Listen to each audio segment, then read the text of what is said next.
तो स्टूडेंट आप सब कैसे हैं। मुझे आशा है कि आप सब बेहतर होंगे। चलिए आज के इस वीडियो में हम लोग क्लास 10th का पहला चैप्टर यानी वास्तविक संख्या के बारे में पढ़ेंगे और उसका ऑब्जेक्टिव करेंगे। जैसे यहाँ पर आपको वास्तविक संख्या वाला चैप्टर दिख रहा है।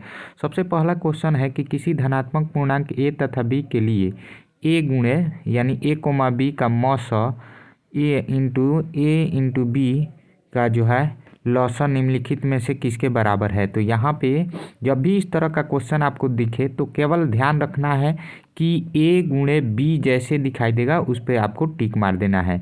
अगर मान लीजिए कि इस तरह का होगा, अगर इसको हम लोग मारते हैं तो ये सही था तो इसलिए हरा हो गया, नहीं तो रेड होगा। ठीक है, नेक्स्ट अगला क्वेश्चन देखते हैं। अगला क्वेश्चन आपके स्क्रीन पर आ चुका है। यूक्लिड विभाजन एल्गोरिथ्म को यानी एल्गोरिथ्म में दो धनात्मक पूर्णांक के निम्नलिखित किस परिकलन करने का तकनीकी है, यानी सबसे अच्छा विधि किसके पास है। तो मौसा से, मौसा जो है यूक्लिड विभाजन मौसा से निकलता है, तो इसलिए ऑप्शन ए राइट होगा यानी मौसा। ठीक है, नेक्स्ट है दो या दो से अधिक अभाज्य संख्याओं का मौसा। तो दो या दो से अधिक अभाज्य संख्याओं का मौसा जैसे हम लोग दापते हैं तो इसका जो है आप लोग को कमेंट करके बताना है कि आंसर कितना होगा, क्योंकि आप लोग छोड़ के वीडियो चले जाते हैं और फिर आपसे बात नहीं हो पाता है। नेक्स्ट क्वेश्चन देखते हैं। निम्नलिखित में से कौन परिमेय संख्या है। तो इसमें से परिमेय संख्या कौन हो सकता है। तो ये तीनों ए बी सी तीनों अपरिमेय है। ऑप्शन डी जो है इसका राइट आंसर है। √16 परिमेय संख्या होता है। ठीक है, √2 कैसी संख्या है। तो √2 तो अपरिमेय संख्या है, आप लोग बचपन से पढ़ते आ रहे हैं। ठीक है, ऑप्शन बी राइट आंसर है। दो परिमेय संख्याओं के बीच अधिकतम कितनी परिमेय संख्या हो सकती है। तो दो परिमेय संख्याओं के अधिकतम जो है अनंत हो सकती है, क्योंकि पॉइंट पॉइंट बढ़ाते जाइएगा तो आपका कोई या इसका अंत ही नहीं होगा, यानी ऑप्शन डी राइट आंसर है, अनंत हो सकता है। जब भी इस तरह का क्वेश्चन आए कि वृत्ताकार पथ पर तीन धावक एक ही स्थान से दौड़ना प्रारंभ करते हैं तो एक चक्कर लगाने में क्रमशः 2 घंटे, 4 घंटे तथा 6 घंटे समय लगता है। तीनों को प्रस्थान बिंदु पर पुनः मिलेगा, यानी कब मिलेंगे। तो क्या कीजिएगा आप लोग, इसमें से आप लोग एलसीएम निकाल लीजिए या मौसा जो है आप ट्रिक विधि से निकालेंगे तो इतना आ जाएगा, तो वो हो जाएगा आपका 12 घंटा में ही फिर एक ही बिंदु पर मिल जाएंगे। ठीक है, ऑप्शन बी राइट आंसर है। अगला क्वेश्चन है सबसे छोटी अभाज्य संख्या और छोटी जो है भाज्य संख्या, दोनों को देखना है। छोटी भाज्य संख्या और छोटी अभाज्य संख्याओं का मौसा कितना होता है। तो दोनों का मौसा कितना होता है। तो 2 होता है। ऑप्शन बी राइट आंसर है। चलिए अब 2-3 क्वेश्चन मैं गलत बताऊंगा, आपको कमेंट करके सही आंसर बताना होगा। ठीक है, चलिए यहाँ पे बताऊंगा नहीं, मैंने छोड़ दूंगा पेंडिंग में, उसको आप लोग कमेंट करके बताइएगा। जैसे यहाँ पे 2, 10 और 20 लौसा और मौसा का अनुपात कितना होगा। अगर लौसा और मौसा का बात करें तो एक बार इसको इस सारी संख्याओं को लौसा निकालना है और मौसा निकालना है, दोनों को बट्टा में कर देना है। ठीक है, तो लौसा बट्टा मौसा कर दीजिएगा तो आपका आंसर आ जाएगा। तो लौसा तो ज़्यादा होता है, मौसा कम होगा, तो इसलिए यहाँ पे जैसे हम लोग करेंगे तो 2 बट्टा आएगा 20, तो काटेंगे तो हम लोग का कितना हो जाएगा, यानी सॉरी 10/20/2। तो यहाँ पे क्योंकि लौसा आगे है तो इसलिए यहाँ पे ऑप्शन बी राइट होगा, क्योंकि 20/2 आएगा तो 2 एकम 2 और 10 दूना 20 हो जाएगा। ठीक है, ऑप्शन बी राइट आंसर है। नेक्स्ट क्वेश्चन है यदि ए और बी अभाज्य संख्या हो तो ए और बी का लौसा है। तो ए और बी का लौसा हमेशा गुणा बोले हैं ना, ए इंटू बी कर दीजिएगा। ठीक है, ऑप्शन डी रही है, सही है।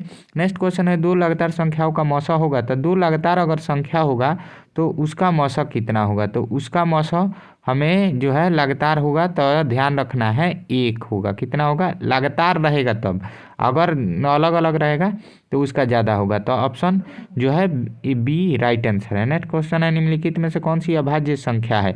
तो अभाज्य संख्या जो जिसका गुणनखंड स्वयं हो या 1 हो तो वो कैसा संख्या होता है, अभाज्य संख्या। जैसे यहाँ पे ऑप्शन ए 29 ये खुद से कटेगा या तो 1 से कटेगा, तो इसलिए ये ऑप्शन ए राइट आंसर है। इसका गुणनखंड 2 ही हो सकता है, 2 से अधिक नहीं होगा, इसलिए इसका ऑप्शन ए सही है। अगला क्वेश्चन है 2 तथा 2.5 के बीच का परिमेय संख्या। तो 2 यानी 2.5, 2.5 दूना 5 होता है, तो √5 आपका ऑप्शन सी राइट आंसर हो गया। संख्या रेखा पर प्रत्येक बिंदु प्रदर्शित करता है। तो वास्तविक संख्या रेखा पर प्रदर्शित करता है, यानी ऑप्शन डी इसका राइट आंसर है। अगला क्वेश्चन है सबसे छोटी पूर्णांक वर्ग संख्या जो 16, 20 तथा 24 प्रत्येक से भाज्य हो वह संख्या है, तो वह संख्या अगर इसका हम लोग निकालेंगे तो जो संख्या भाज्य सबसे भाज्य होगा वो संख्या हो जाएगा 3600। कौन? 3600 संख्या सबसे भाज्य हो जाएगा। ऑप्शन सी राइट आंसर है। अगला क्वेश्चन है 625 के अभाज्य गुणनखंड 5 का घात होंगे तो 5 का घात कितना होगा? तो 5 या 25, 25 पचे 125, 125 पचे 625, यानी अब 4 बार होगा। एक्स के पावर सॉरी 5 के पावर 4 होगा। ये ऑप्शन बी राइट आंसर है। ठीक है। निम्नलिखित में से कौन सा युग्म सह अभाज्य है? सह अभाज्य संख्या, तो ऑप्शन सी इसका राइट आंसर है। नेक्स्ट क्वेश्चन आपके स्क्रीन पर, प्रत्येक धनात्मक विषम पूर्णांक निम्नलिखित में से किसका रूप का होता है? तो आप सुने है ना बी क्यू प्लस आर, तो यानी बी क्यू प्लस आर यानी 2q+1, यानी ऑप्शन बी राइट आंसर है इसका। निम्नलिखित में से कौन अशांत दशमलव प्रसार शांत विस्तार है? तो अशांत जिसका हम लोग कैसे चेक करते थे, नीचे जो हर होता है, अंश बटा हर होता है, तो हर को हम लोग को क्या निकालना होता है? एलसीएम, उसमें जोड़ा लगाते हैं। अगर 2 और 5 के अलावा कोई संख्या आता है तो वो अशांत होता है। तो यहाँ पे ऑप्शन सी जो है ये राइट आंसर है। ऑप्शन सी राइट आंसर है। तो इस तरह से आपका जो है आंसर सही निकला। ठीक है, आपका जो है इतना कंप्लीट हो गया। तो फटाफट से लाइक कर दीजिए, चैनल को सब्सक्राइब कीजिए, दोस्तों के पास शेयर कीजिए। वीडियो देखने के लिए धन्यवाद।